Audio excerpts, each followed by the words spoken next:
An exciting day for soccer fans in Houston. Tonight, Cape Verde takes on Saudi Arabia. Kickoff is 2.5 hours away, and as the tournament has gone on, this matchup has picked up more attention. From the storylines on the field to the fan bases ready to show up. From the stadium to the match, and why fans say this is more than just a tournament, we have got you covered. Let's get out to Len Cannon. Hey, Len. Oh, I love the introduction. Thank you, Ronnie. Here I am at pitch 25. The afternoon matches on television have wrapped up. Folks have filtered out. Others have started to filter in to watch tonight's match in Houston. You mentioned it, Saudi Arabia against Cape Verde. They are a couple of Davids, if you will, versus a tournament filled with Goliaths. So what's going to happen? Can one of them make the knockout round?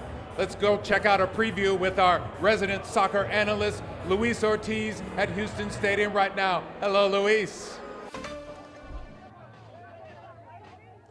Hey, Len, how's it going, man? I mean, look, take a look behind me. It's full of Cape Verde fans right here. They are ready for tonight's match because, listen, they are the only World Cup debutant team that's still unbeaten, right? They're making their debut in the World Cup, and they still have not lost, and they can automatically advance to the knockout stage in their first time ever at the World Cup with a win tonight. Also, if they end up drawing against Saudi Arabia, but Spain beats Uruguay, then they will still advance as well. So look, they're getting ready here to march down to the stadium.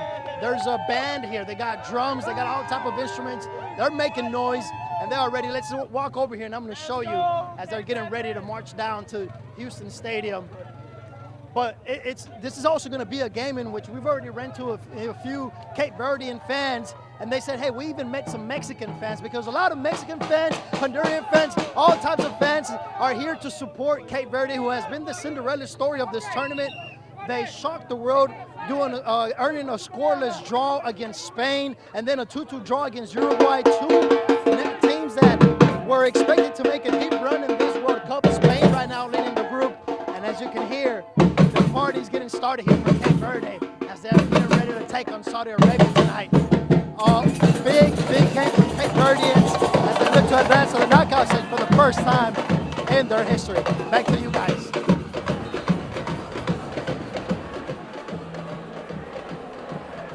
All right, Luis, thank you. The folks are getting ready at the stadium. As you said, about 2.5 hours away. It's not the match some people may have circled to attend tonight. You got a couple of Cinderella teams, if you will. Cape Verde, small population, only 500,000, 10 islands. Saudi Arabia, famous for oil, not necessarily their soccer teams. However, it's a chance for folks to represent where they come from and share their pride with people from all around the world. As a Cape Verdean who grew up in the South, there's not a lot of us out here. So for the first time, I'll be able to see other people who look like me and speak like me in person, in front of a lot of people. It's more than just countries competing with each other. It's for people to get to know who other people are, get to know where they're from, get to know their story, and get to know their culture too.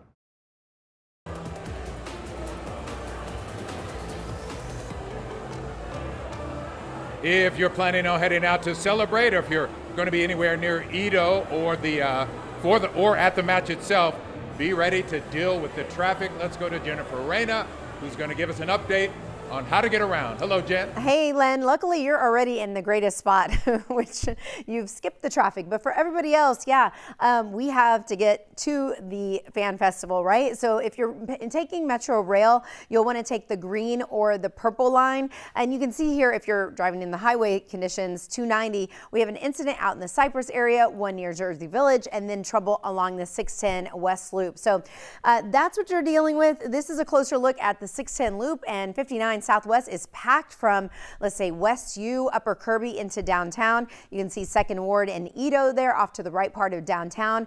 And the other soccer ball is, of course, at Houston Stadium. No major delays along the South Loop just yet, but as we get closer to game time, that will increase. 55 minutes in from Cypress, 32 minutes in from Clear Lake, 42 minutes out of Sugar Land. You guys?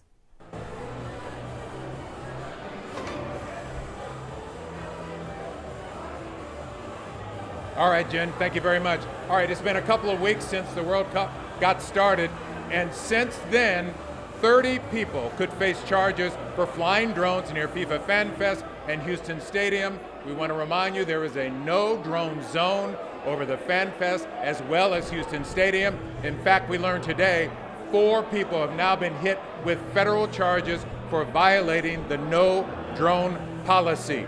There are multiple agencies taking positions on rooftops across the area to make sure they enforce it. The Harris County Sheriff's Office Air Operations Team says flight restrictions cover a mile radius around FIFA Fan Fest and a 3-mile radius around Houston Stadium.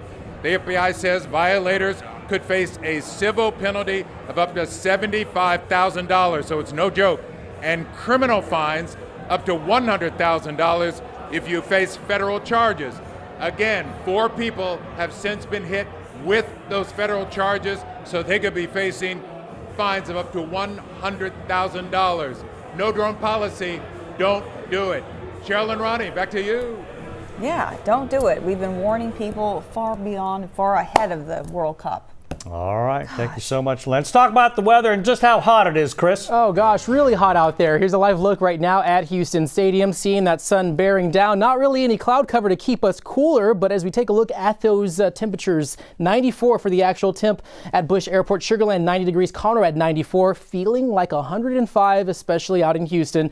Conroe 103, Tomball 102. So if you're heading out in those lines, you might want to just stay hydrated. Drink plenty of water if you are heading out and about. By 7 p.m., it's already still going to feel like 95 degrees. Mostly sunny skies, mostly clear conditions, especially in the overnight hours, with temperatures eventually dropping out into the 80s by the 7 p.m. hours. So overnight lows, 70s, 80s. We're going to see more of those cooler temps, especially out west. Cooler conditions, especially out in Galveston. But tomorrow, another hot and sweltering day with feels like temp around 101. When you factor in that humidity, we're just dealing with this heat dome that's over Texas and just keeping all that rain away from us. The only thing that we're going to be tracking is the heat and the haze, all thanks to the Saharan dust that's going to be making its way in from the Caribbean. And unfortunately, it actually it's going to keep us a little bit on the cooler side, especially for Sunday and Monday, but we are expecting those days to still remain hot as we head closer towards July. Right now, here's a look at FanFest Houston, 94 degrees, feeling like 105. Those breezy winds gusting up to 16 miles an hour. We're seeing some wind gusts up to 25 miles an hour, so that's giving us some much needed relief, but find some shade and stay hydrated if you are out and about this evening.